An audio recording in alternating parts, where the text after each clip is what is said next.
on the Sony side are more open towards that. And really, if we were to have taken the combined of these two things, then the lowest common denominator of those two policies would have left us with a little keyhole, which wouldn't really allow us to make a truly sort of integrated experience, which ultimately is the hope. Sounds good. I want to know, in the trailer for Dust 514, we saw sort of in the pan-out view, maybe perhaps interactions with the sovereignty system. We saw ISK labels for the cost of many things lost. Is that sort of an indication that the future vision is driving Dust and Eve very, very, very tightly knit together? It totally is. The vision is to end up with something which is almost seamlessly integrated, where you almost just take the soldier, take the space elevator up to a station, and you meet someone for a drink in Incarna. That's the vision. Obviously, there's a lot of practicalities involved in realizing that vision. So we are starting in a much more scoped way, where we can control the interaction such that we never risk the sort of social equity and political infrastructure of Eve. I mean, that would be the last thing we would want to do. We want to enhance and enrich in that with additional experiences. I mean, the Alliance tournament we're just participating in is in a way to do that. And obviously, though the Alliance tournament doesn't directly affect sovereignty mechanics, I mean, it built brands for the alliances and the people involved. So that affects game mechanics indirectly and even directly because of all the assets being All that delicious ISK that you get when you win. Exactly. So the vision is to have it seamlessly integrated. We will start very carefully in making it small but meaningful, and then rapidly iterate and see where you, the players, are going to take it. Talking about ISK, one of the other things we saw in the trailer was, of course, the tanks and the armors having ISK values on them. I'm sure the industrials and market players would like to know, is that going to be something that we can play in from Eve's side of things? That is completely one of the things which is on the table in terms of the integration between the two games. But again, we really have to start where it makes sense, and that's really what we see in the private trials, and sort of seeing what really takes off and really works. We're going to start those at the end of this year.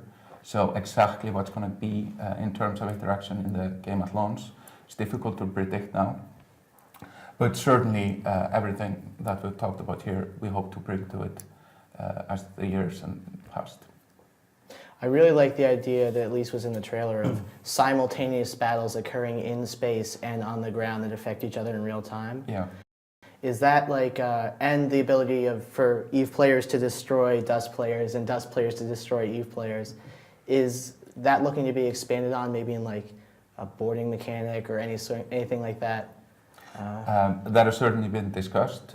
We will probably scope it initially to planetary bombardment, as we saw in the Vision trailer, and for the Marines to shoot back is certainly a feature which had a great reception throughout the universe. So that's obviously having a new additional priority set on that now. But those will be the initial interaction points. Then, I mean, having soldiers do board mechanics on stations and things like that certainly is an option once, I mean, we've laid all of those technology foundations. It would just be not very CCP not to go after something big like that. Do you think that you guys are said all expansions are free, which is not something you see in almost any console shooter? It's all DLCs and everything. Do you think that's going to set a tone for other games in production on consoles? I'm not sure whether it will set the tone, just the fact that we've stated we're doing it.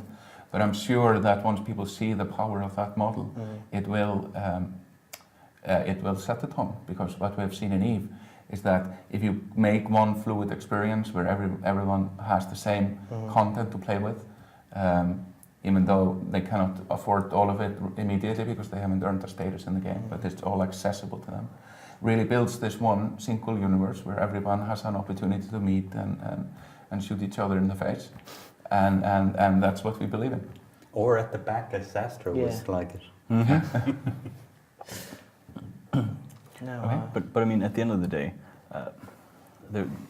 before this game comes out, there's a lot of talk about it being console players and it being PC players. But I mean, when this game comes out, it'll just be either the Air Force or the guys on the ground, or your army basically within a corporation. So hopefully that distinction will fall away once it actually comes out. And I mean, I would also love that once we have added, or that we want to add to the space stations, that we have people that can have a fundamental EVE experience without ever undocking from a station.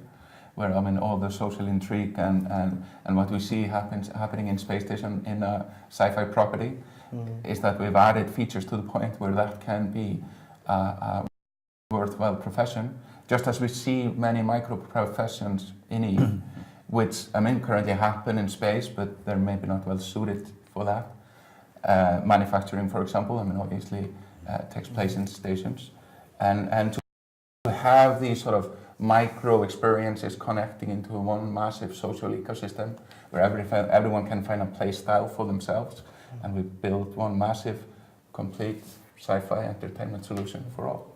I think the real question everyone wants to know is, will I be able to spin my soldier? Maybe Spain. You can get into your captain's quarters and walk in circles. It'll be almost the same experience. Just rotate? Yeah, exactly.